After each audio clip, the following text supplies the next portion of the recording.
Kylian Mbappé exprime encore une nouvelle fois ses regrets. La façon dont l'équipe de Don Carlo Ancelotti joue ne lui plaît absolument pas.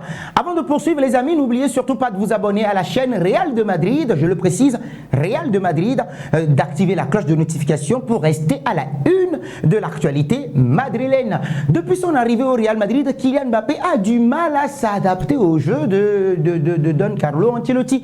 Le natif de Bondy fait face à des difficultés et son intégration dans le système tactique de Carlo Ancelotti semble pourtant laborieuse. Le capitaine de l'équipe de France, vous le savez, aurait exprimé son mécontentement à ses proches. Information de nos confrères du Mundo Deportivo. Kylian Mbappé a traversé clairement une crise au Real Madrid, ou bien traverse cette crise-là. Lui qui a été titularisé 14 fois déjà cette saison, eh bien oui, champion du monde de son état 2018, il a du mal à se montrer décisif. Il a marqué 8 buts, toutes compétitions confondues, a délivré 2 passes décisives seulement. Pour Kylian Mbappé, des statistiques qui sont en deçà des standards auxquels il nous a habitués. Il a habitué son monde du football. Au-delà de son inefficacité devant le but, c'est son apport dans le jeu qui a été décrié récemment. Même s'il a fait des efforts, de gros efforts dans le match du Milan AC, eh bien, il a été constamment remis en question après la défaite contre le Milan AC. Thierry Henry a mis à nu les erreurs tactiques de son compatriote qui ne se comporte véritablement pas comme un numéro 9. Mais avant lui aussi, il y a eu Karim Benzema, ex-avant-centre du Real Madrid, légende, sans oublier qu'il a été également avec l'équipe de France. Lui également a prodigué d'utiles conseils à Kylian Mbappé et alerté Carlo Ancelotti des limites de sa recrue galactique. Kylian Mbappé est arrivé à un moment donné, il en a marre de jouer de cette façon au Real Madrid selon des proches, lui qui est désigné comme premier coupable de la crise cette saison. Selon le Mundo Deportivo, l'attaquant français a récemment confié à ses proches sa frustration face au style de jeu prôné par Carlo Ancelotti. Donc habitué au Paris Saint-Germain à être au centre de l'attaque, Kylian Mbappé jouissait quand même d'une liberté assez large. Oui les amis, à pouvoir s'imposer. Il peine maintenant à retrouver la même efficacité puisqu'il est confronté à un système moins centré sur lui. Donc ce contraste est d'autant plus dur à accepter pour le joueur qui s'était engagé avec le Real Madrid dans l'espoir de devenir l'élément clé de l'équipe. Information de nos confrères des www.realdemadrid.com que nous vous demandons justement à visiter pour avoir d'amples explications sur Kylian Mbappé. Alors, Kylian Mbappé n'est pas satisfait du football pratiqué par le Real Madrid. De plus, il n'est pas du tout content et satisfait du système tactique de Carlo Ancelotti. C'est ce que l'ancien joueur du Paris Saint-Germain a avoué à ses proches. Bah oui, amis proches, selon les informations du journal sportif espagnol. Et donc, il est habitué à la façon dont il jouait à Paris, où il était la référence et où tout le monde jouait pour lui, ce qui n'est pas du tout le cas au Real Madrid. Vous le savez pourquoi? Il y a quelqu'un qui est là, Vinicius Junior, qui est indéboulonnable. Alors, nous parlons maintenant de Don Carlo Ancelotti. Les récentes défaites du Real Madrid à domicile face à des rivaux de taille, le FC Barcelone, l'AC Milan, n'ont fait qu'aggraver la situation de Carlo Ancelotti. Eh bien oui, lui, il était en conférence de presse, les Merengues ont perdu du terrain et la confiance a été effritée un tout petit peu sur le terrain. Kylian Mbappé, de son côté, n'a pas réussi à véritablement faire la différence lors de ces rencontres décisives. Là, on en a parlé un peu plus haut pour, oui, problème à un manque d'efficacité devant le but. Donc sa frustration est réelle et cette statistique ne sont pas quand même voilà, on va dire trop ahurissant. 8 buts en 15 matchs, toutes compétitions confondues. Enfin, 3 pénaltys aussi offerts par Vinicius Junior. Et donc, Carlo Ancelotti, lui, de son côté, s'est présenté en conférence de presse. L'image en dit long par rapport à l'état d'âme de l'équipe. Bah oui, en conférence de presse d'avant-match contre Osasuna, que vous pourrez suivre en live, commenter sur notre chaîne Real de Madrid. Oui, nous sommes également sur WhatsApp, Facebook, YouTube. N'oubliez surtout pas la plateforme TikTok. Le Real Madrid qui fait actuellement face à un examen minutieux. Bah oui, Carlo Ancelotti a revu un tout petit peu les séries décevantes, notamment les problèmes qu'ils ont rencontrés lors des dernières rencontres. Le FC Barcelone et puis le Milan AC défaite 4-0, puis 1 but contre 3.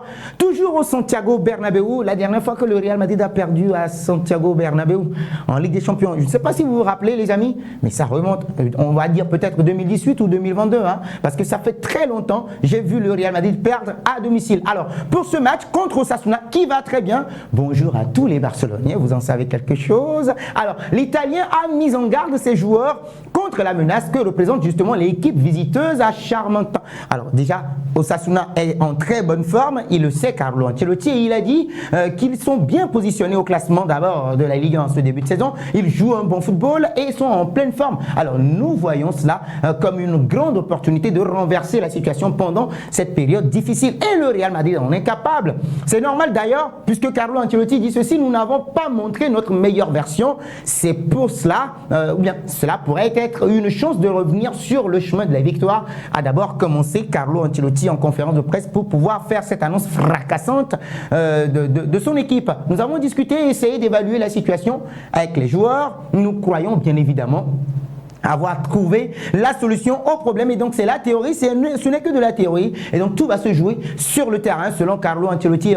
Il va essayer d'apporter une version différente de nos récents matchs, et donc je vois l'équipe unie, motivée, consciente et consciente de ce qui se passe, et confiante également que ce que nous avons identifié est la bonne solution. Nous devons attendre le match, ce match-là qui arrive demain très vite à 13h les amis. Prenez rendez-vous sur la chaîne Real de Madrid. Carlo Ancelotti continue toujours sa conférence de presse. Je me sens assez fort pour inverser, là, c'est de ce côté, je me sens assez fort pour inverser la tendance. Justement, information à retrouver sur les www.realdemadrid.com. J'ai une grande confiance dans les joueurs qui sont conscients des défis. Donc, ce sont des moments qui se produisent toujours dans le football. C'est une opportunité d'ailleurs de surmonter cette situation, a réaffirmé justement le coach transalpin de 65 ans, deuxième de la Liga à 9 points du leader catalan et surtout 18e au classement de la Ligue des Champions. Ancelotti qui traverse des moments difficiles. Il continue toujours. Par rapport à cette conférence de presse, nous croyons avoir trouvé cette solution-là, et donc ce n'est que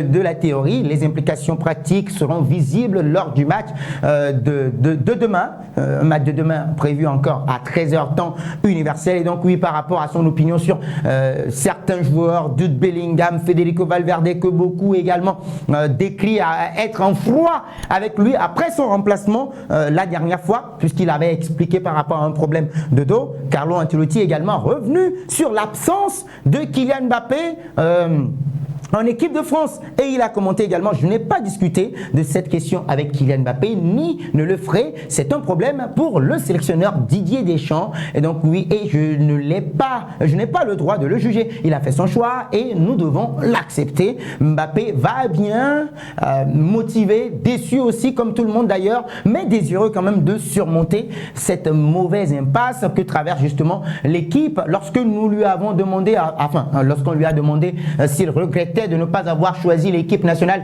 brésilienne, à un moment donné, il a souri un tout petit peu, Carlo Ancelotti, en conférence de presse, en disant que ça lui permet au moins d'avoir le sourire, même si c'est une période assez délicate pour l'équipe. Et donc oui, ils doivent avancer maintenant. Ce n'est pas le moment de rire, il s'agit de réfléchir et d'agir concrètement pour redorer le blason, bien l'écusson là, celui-ci qui se trouve sur mon maillot. Il est joli, non les amis? Alors, à Valdebebas déjà, il fera tout son possible pour avoir le meilleur du club, des best clubs in the world, oui, pour avoir le meilleur de ce club, le meilleur du monde. Et donc, il l'a encore une nouvelle fois révélé. Nous devons également rapidement surmonter ces moments complexes.